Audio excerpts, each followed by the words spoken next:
राधानगरी तालुक्यातील सावतवाडी इथल्या ईश्वरा नागू सावत विकास सेवा संस्थेच्या अध्यक्ष आणि संचालक मंडळाकडून गेल्या 2 वर्षांपासून 16 शेतकरी सभासदांना पीक कर्ज वाटप करण्यात आलेलं नाही असा आरोप संस्थेचे संचालक पांडुरंग सावत यांनी केलाय।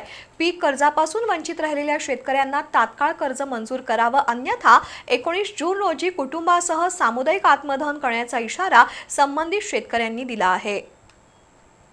राधानगरी तालुक्यातील सावतवाडी इथल्या ईश्वरा नागू सावत विकास सेवा संस्थेत चेअरमन राजेंद्र सावत मनमारी कारभार करतायत। गेल्या 2 वर्षांपासून संस्थेच्या 16 सभासदांना पीक कर्ज दिलेलं नाही।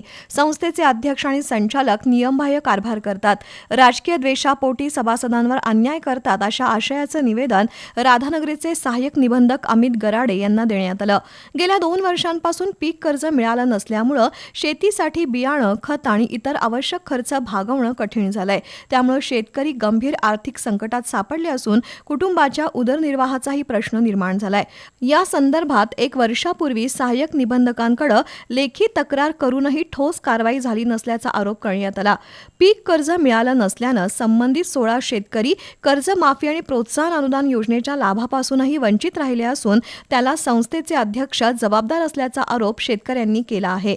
दरम्यान संस्थेचे चेअरमन राजेंद्र सावत यांच्या विरोधात केलेल्या आरोपांची चौकशी करून दोषींवर गुन्हे दाखल करावेत अशी मागणी निवेदनाद्वारे करण्यात आली आहे।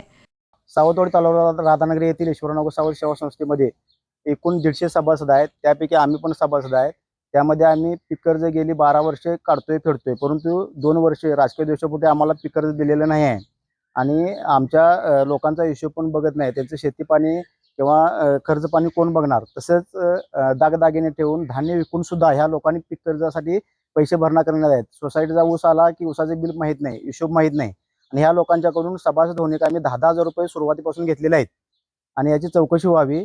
त्यासाठी मी AR साहेब यांच्याकडे निवेदन दिलेलं आहे। जर शुक्रवारपर्यंत जर 19 तारखेपर्यंत ह्या लोकांना न्याय मिळाला नाही किंवा मला पण न्याय मिळाला नाही तर मी स्वतः कलेक्टर ऑफिस 5 लोक, सहाय्यक निबंधक 5 लोक आणि संस्थेच्या दारासमोर 5 लोकांचं आत्मदहन करणारच आहे, कारण आमचा शेवट झालेला आहे। दरम्यान या प्रकरणी त्या संस्थेला लेखी पत्र दिलंय। अध्यक्ष आणि सचिव यांचा खुलासा घेऊन शेतकऱ्यांना न्याय मिळेल आणि दोषींवर कारवाई करणार असल्याचं राधानगरीचे सहाय्यक निबंधक अमित गराडे यांनी सांगितलं।